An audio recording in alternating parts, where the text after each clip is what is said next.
kita dapat bangun dengan tubuh yang sehat, kita dapat berdevosi bersama pada pagi hari ini untuk membaca dan mendengarkan firman Tuhan. Nah, sebelum kita membaca dan mendengarkan sebagian kecil dari firman Tuhan, kita akan menyanyi lagu Sungai Sukacitamu.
Sebelum kita membaca dan mendengarkan firman Tuhan, mari kita berdoa anak-anak.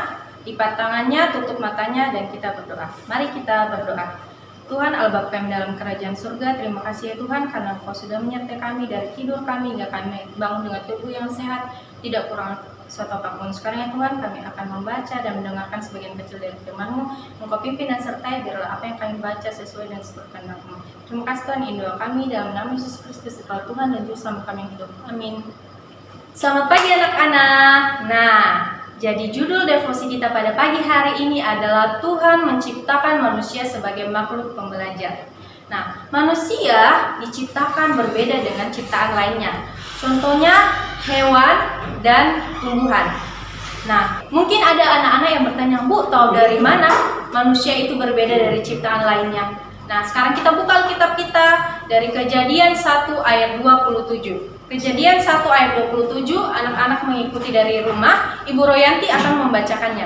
Kejadian 1 ayat 27, maka Allah menciptakan manusia itu menurut gambarnya, menurut gambar Allah diciptakannya dia, laki-laki dan perempuan diciptakannya mereka.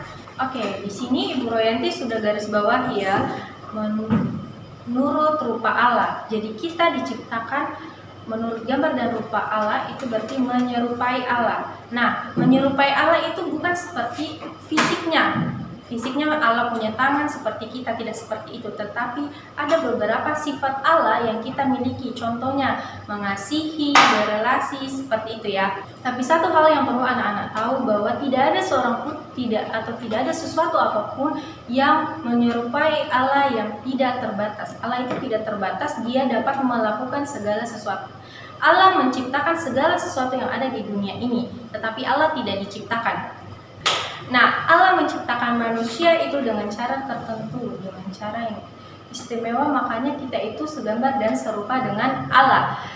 Jadi, contohnya itu manusia diberikan pengetahuan, manusia diberikan akal untuk berpikir, lalu dia mengkomunikasikan dengan orang-orang di sekitarnya. Anak-anak misalnya nih dalam kerja kelompok, dipikir dulu lalu menyampaikan kepada teman-teman kelompoknya.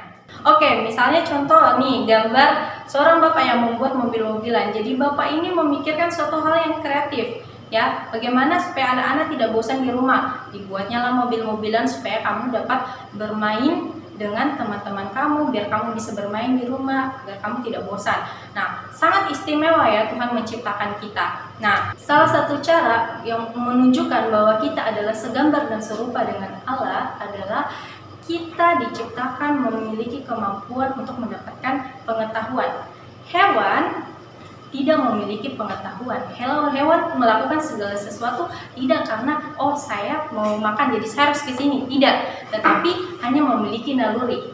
Naluri untuk misalnya burung mau berpindah tempat itu karena memiliki naluri, bukan karena berpikir. Sedangkan kita manusia melakukan segala sesuatu itu kita pikirkan dulu lalu kita lakukan. Seperti itu. Manusia dapat terus belajar untuk menambah pengetahuannya. Manusia terus belajar supaya apa? Bisa mengenal Tuhan. Tuhan memberikan kita pengetahuan supaya apa? Untuk mengenal Tuhan. Tetapi karena manusia telah jatuh dalam dosa, sehingga manusia itu terus belajar untuk menggapai cita-citanya, belajar terus-menerus untuk apa? Untuk pintar, untuk mendapatkan nilai 100, untuk menjadi kaya, tapi tidak mengingat lagi tujuannya.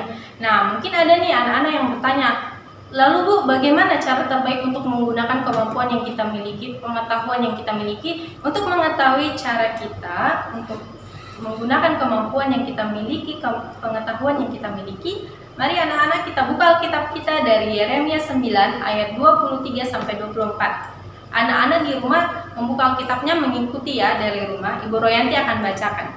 Yeremia 9 ayat 23 sampai 24. Beginilah firman Tuhan. Janganlah orang bijaksana bermegah karena kebijaksanaannya. Janganlah orang kuat bermegah karena kekuatannya. Janganlah orang kaya bermegah karena kekayaannya.